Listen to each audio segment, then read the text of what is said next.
Thank you for coming. I'll take off my glasses for having dinner and put on my glasses of keen intelligence.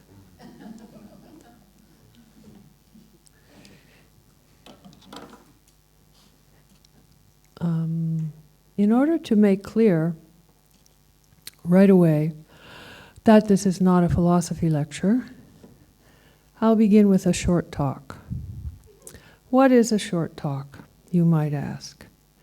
A short talk is a 13-second lecture on this or that topic. I invented this form for myself during the years that I taught at Princeton. Any of you who've ever been to Princeton won't need to have it explained why a person teaching there would come to invent such a form. The one I want to do with you is an interactive short talk, so it has a part for me and a part for you, and they come together to form a short meaning. So, I'll teach you your part. Your part has two parts, so there's chorus A and chorus B. Chorus A, your line is, "Let's buy it!" with an exclamation mark at the end. 1, 2, 3. Let's buy it! Super. Chorus B, your line is, "What a bargain!" exclamation mark at the end. 1, 2, 3. What a bargain! Okay. Remember your lines. Short talk on the sensation of airplane takeoff. Well, you know, that could be true love running towards my life with its arms up, yelling, "Let's buy it! What a bargain!" Thank you.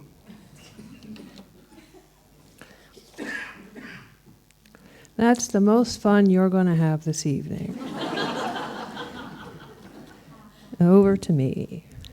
So I'd like to begin this essay, as I call it, with an epigraph, which is a poem written by my friend Washington. And it's called "We've Only Just Begun." Adapted, balanced, blown up, bombarded, climbed, contested, converted, demolished, drilled, encroached on, excavated, fortified, hunted, kept secret, not planned, occupied, painted, partly planned, planned but never built, polluted, prohibited, refurbished, revered, rock cut, sketched, sold, sprung fully armed, tested superbly, to be continued.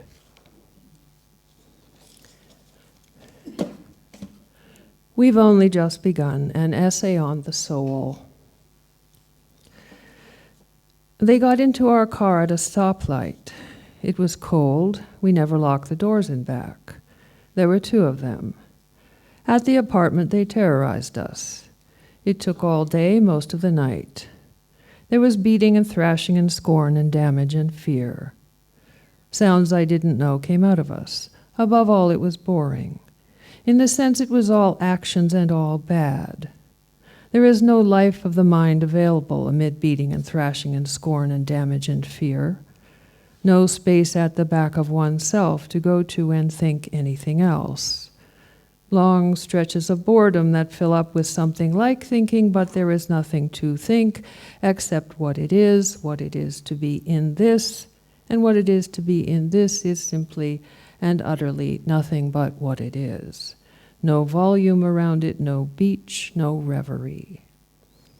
At one point, Washington raised his arms to me and blood ran down both arms to the floor. I watched it hit the tiles. It would have been something to think about, cleaning blood off tiles. Sometimes it's better to just replace them. Eventually, in fact, that's what we would do, replace the white ones. We kept the black ones, which were sort of speckled anyway. But eventually is not a concept of mind that exists amid beating and thrashing and scorn and damage and fear. Even when they had Washington dance in the red-hot shoes, I was not imagining analogies, Snow White. I was soaked into Washington's dread. It had no edge. That is what boredom is, the moment with no edge. To survive, you need an edge. One of them seemed to have the name Grimaldi.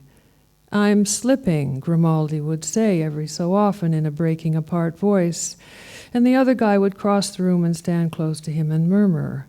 Then they returned to what they'd been doing, breaking glass, making sandwiches, whatever.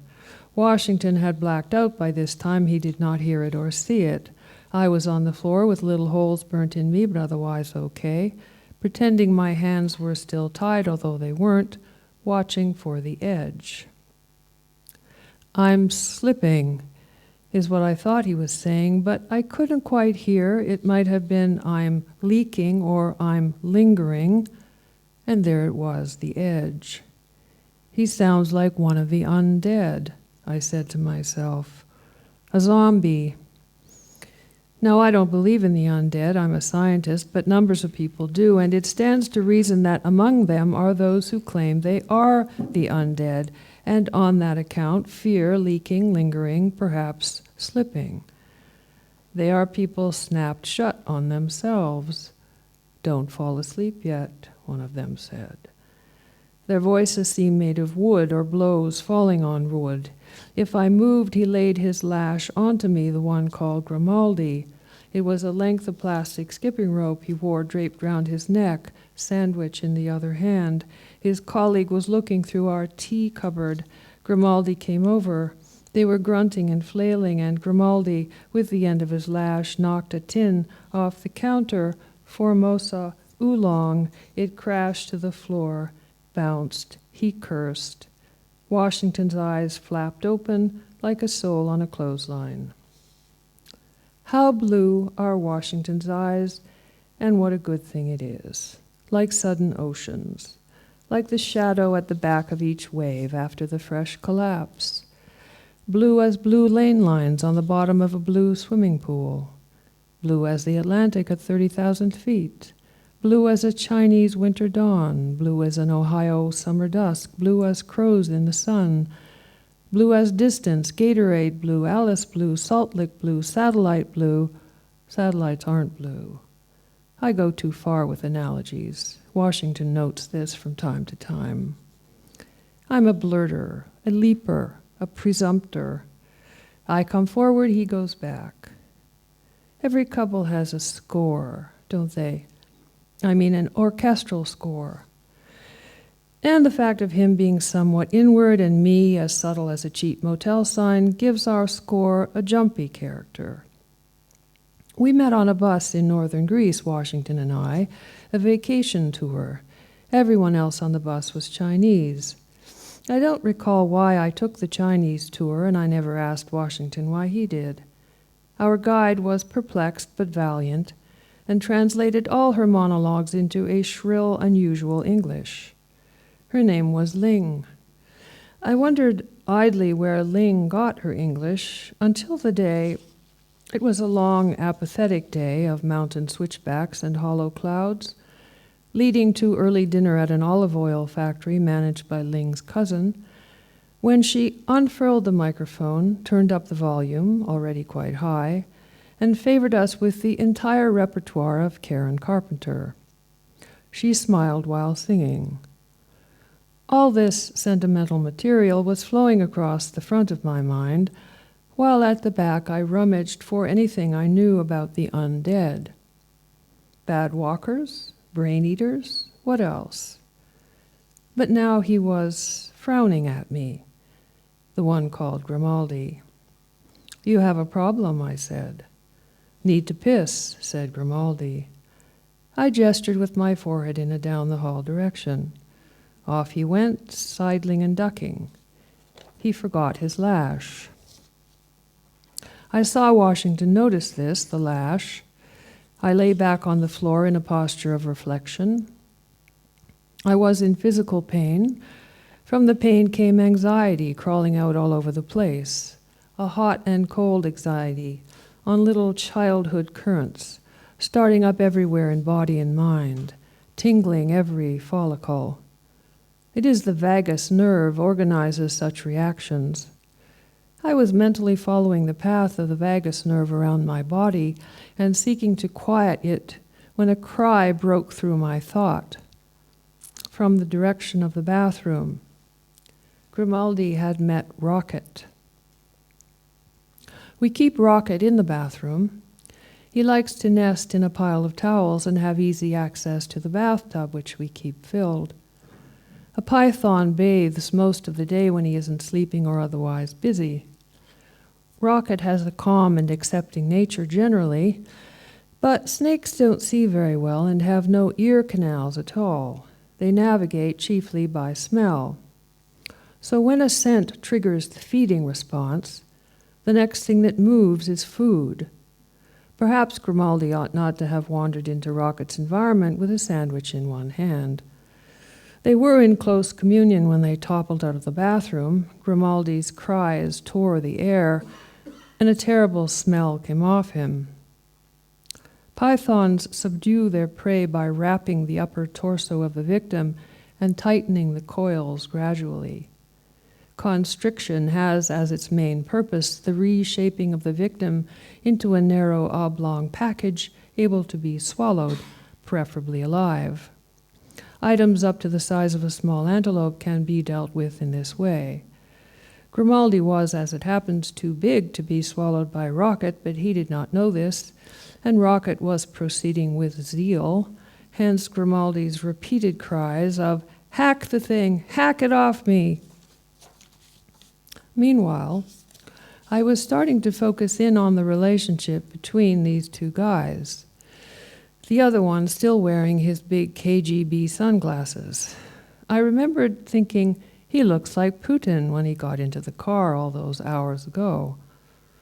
Rescuing Grimaldi was evidently a low priority for Putin at this point. From where he sat on the lazy boy, he aimed a command across the room. "Machine down, Grimaldi, machine down." His voice was like feces, if feces had a sound, if feces were a sound.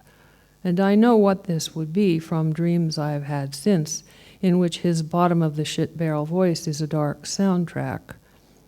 At the same time, I had noticed earlier, Putin had no smell. A sort of iridescence came out of him and stayed on the air. The big KGB sunglasses turned in my direction. "Get it off him." Well, ordinarily, this would have been difficult, because the way to deconstrict a python is to have person A hold its head while person B uncoils the coils one by one and loops them onto the floor. However, at the sound of the other guy's voice, Grimaldi's entire body had gone limp and seemed to shrink, so suddenly that Rocket lost his grip. The snake paused, then slid off across the floor and up the fire screen to the mantelpiece. Grimaldi lay silent and jerking a bit. By now I was sure his relation to the other guy was that of personal slave, with Putin controlling his mind by keeping him drugged to the eyeballs in the zombie tradition. Grimaldi had lost one shoe and one sock in the fracas with Rocket. It was a long white foot like a rabbit's, covered all over the sole with weird abrasions, as if he had walked on ground glass or some very spiny thistles. I recognized standard zombie enslaving procedure, or at least the theory of it that was current when I studied pharmacology some years ago. An abrasive residue like glass is mixed with Datura stramonium, extract of the pufferfish, and put in the shoe of the victim. Poison burns into the bloodstream through the abraded skin of the foot and stuns the poor bastard's metabolism, sending his inner mannequin screaming down to the back corner of his soul, where it crouches and waits for orders. From the soul to the soul, as it were. Sorry, my puns aren't much better than my analogies.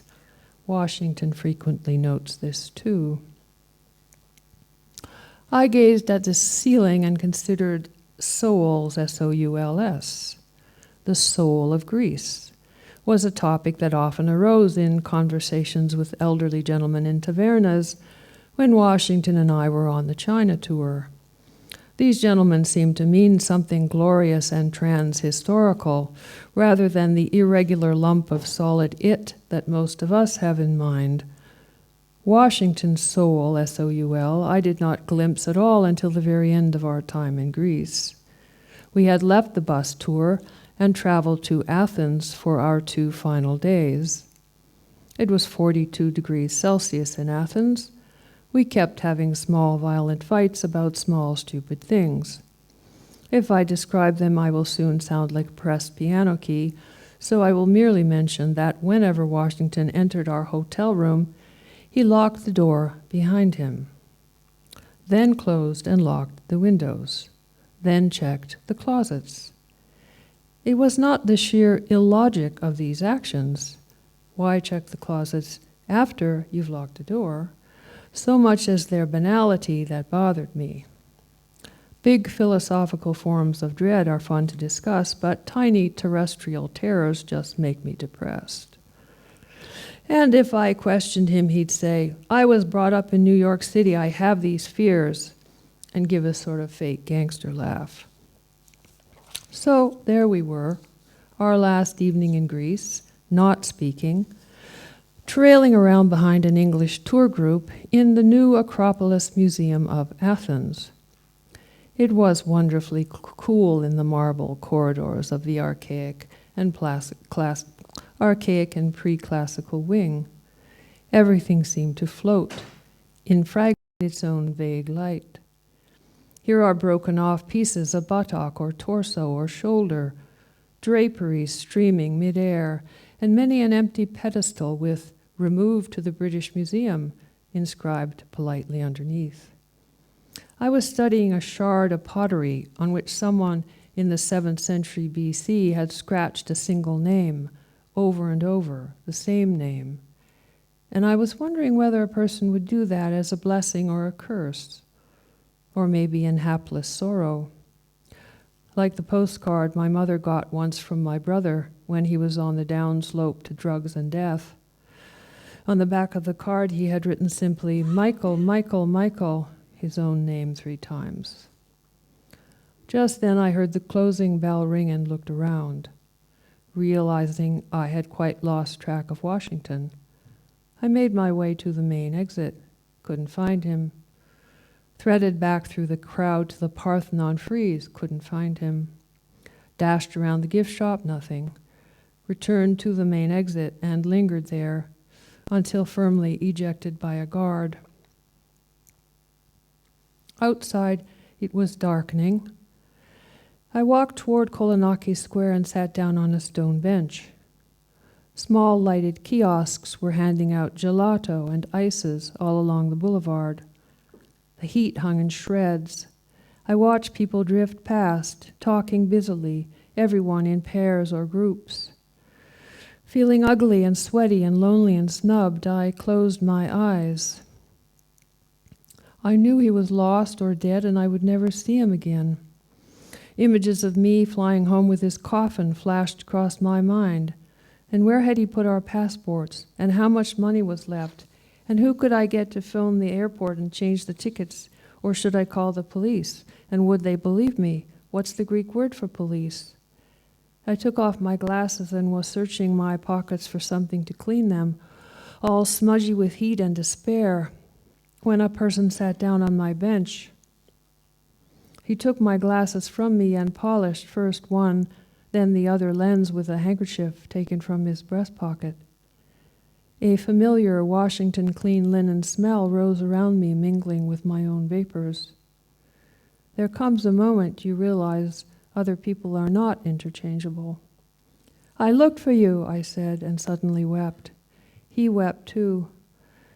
Later that night he gave me the poem he had composed in the cafe at the new Acropolis Museum. He said it was a found poem, and I said, "Good, I'm a found person." Using a red pencil, he had circled all the past participles in the new Acropolis official museum guide. Using a blue pen, I had alphabetized the participles. We had it framed back at home, and it hangs now over our kitchen stove. But I digress. "Kiss me, Grimaldi." The voice ran hot across the room and into Grimaldi's pooled limbs, organizing them instantly the way a coat hanger organizes a coat. Grimaldi scuttled over the floor and began pressing kisses to the toe of Putin's boot, a dark leather boot stitched with tiny mirrors, a voice seeming to come from the boot. "What is the kiss for, Grimaldi?" And Grimaldi answered, "To buy love." Putin, "What are the mirrors for, Grimaldi?" Grimaldi, "To bend evil." "What are the scissors for?" "To cut me if I extend." Now I myself saw no scissors in evidence, but neither was the kitchen floor covered in water, and so Putin's next command, "Walk in the water, Grimaldi," indicated a private slave code. Grimaldi got to his feet. He looked around wildly. He was very young, I hadn't noticed this before. His eyes were holes in his head. But Grimaldi was not seeing in the outward direction. Something had reversed the function. His eyes only registered what or who was looking at him. Shame eyes. "Time to cha-cha," said Putin. Suddenly I was afraid. There was endgame in the air. "How many kinds of kisses are there, Grimaldi?" said Putin. 9 kinds, Grimaldi answered, for some reason whispering. "Use number 6. Grimaldi began to move. Pity is a corrosive substance. I've learned to avoid it in my work. I work in a lab. I can't love everyone. I can't give back their prayers. As Grimaldi began to move, he forgot his one foot was bare and his traction unequal. The left foot slid fast on the floor and he stumbled forward. He stumbled heavily. He looked stupid stumbling. He looked like he knew he looked stupid. He looked like my brother. Pity came over me in a wave. There's not much to know about my brother, except when he was alive, we had a charged, speechless relationship like a vacuum tube. To me, I was younger. His life always seemed to be falling apart. Rented rooms, skinny girls, dirty deals, everything betrayed him. But it wasn't his fault. It was never his fault. He'd come home after, betrayed and bloody, and we patched him up. My mother patched him up. I watched from the stairs. I hated watching, but I couldn't stop. His broken face, his whole surface throbbing with shame, annihilated me. When Grimaldi stumbled and his shame eyes swallowed the room in all directions, my hands reached out to him. What was I thinking? My brother and I never embraced, kissed, hugged. We weren't that kind of family. Except the day, I recall a rainy Saturday. He stood before me in the kitchen in tears because his girlfriend was knocked up and he needed cash. I was important that day. I pitied him. I gave him cash. Those were the deepest feelings we got to. Years later, when he died drunk in a bathroom in Europe, I realized I had had no real interest in or compassion for him. Just this weird sibling dissolve at the edge where my personality met his. This smudging of two selves into one. A dark form shimmered past my visual field on the left. Rocket was on the move, too. I could see the snake's tongue flicking in and out. Snakes, as I've said, learn the world by smelling. That is, through the tongue, which is covered with sensory corpuscles able to carry the slightest trace of information back to the palate and thence to the brain. But Rocket had descended the mantelpiece and paused. He needed more data. By laying his lower jaw on the floor and picking up ground-borne vibrations, he could chart his course precisely. He was charting for Putin, who had been standing by the door to the balcony, was now stepping out onto the balcony, humming to himself, and doing a bit of cha-cha, little this way, little that way, lightly absorbed in his own trance.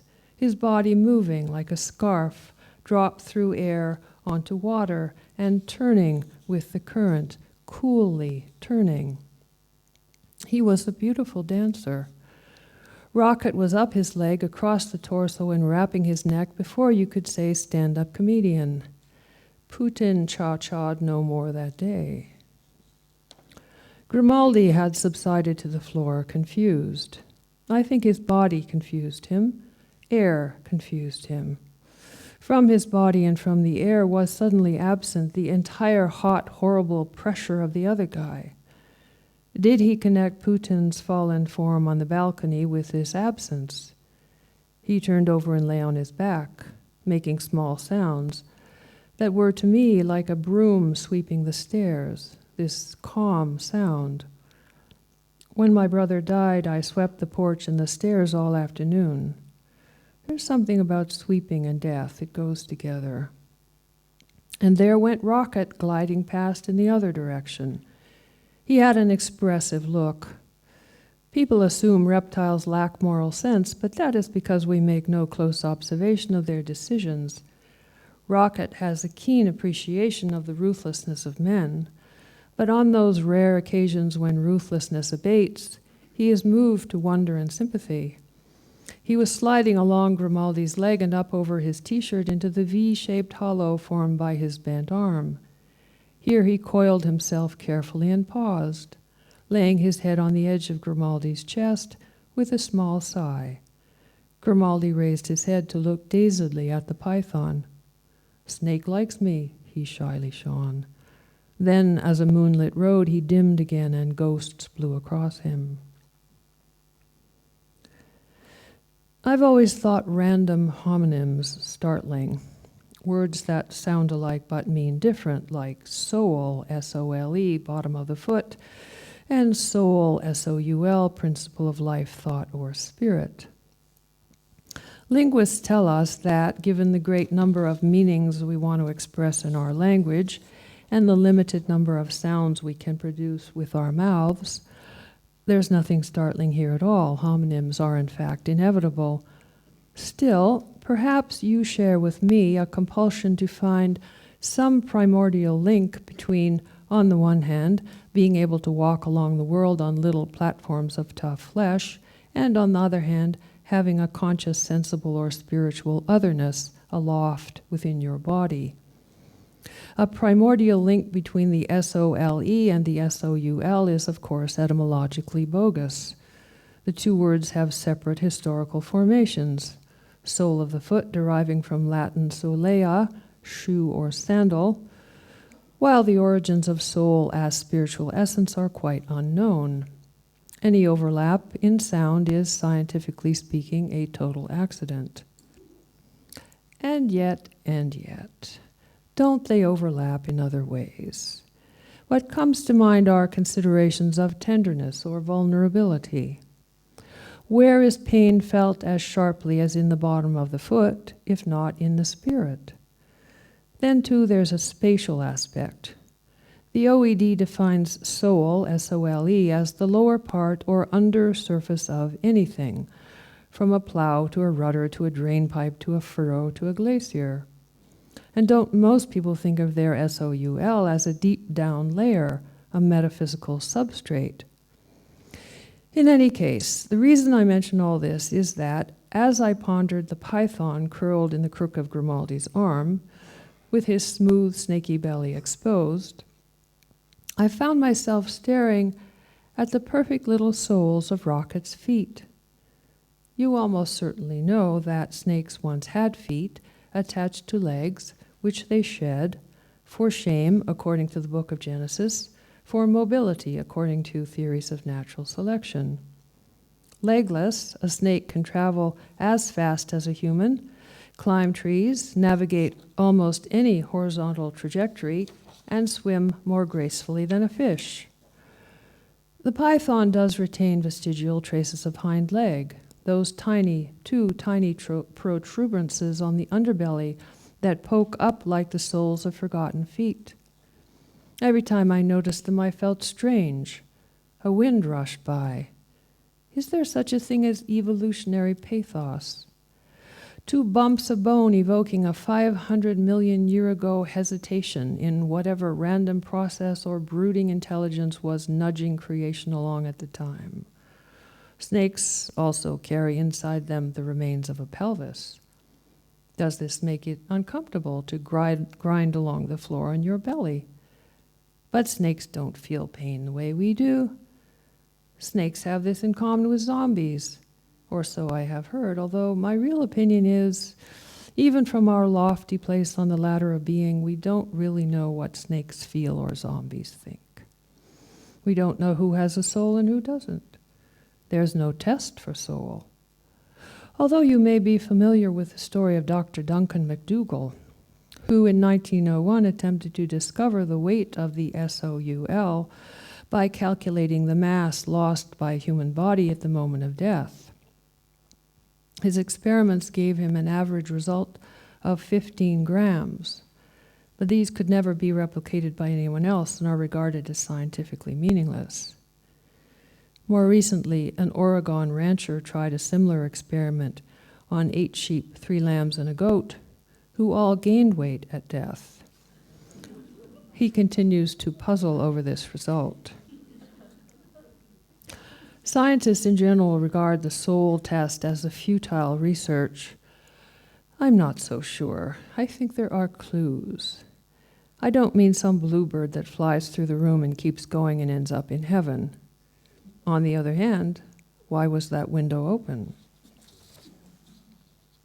So, finally, this long day and night came to an end. Hours later, we are sitting at the kitchen table.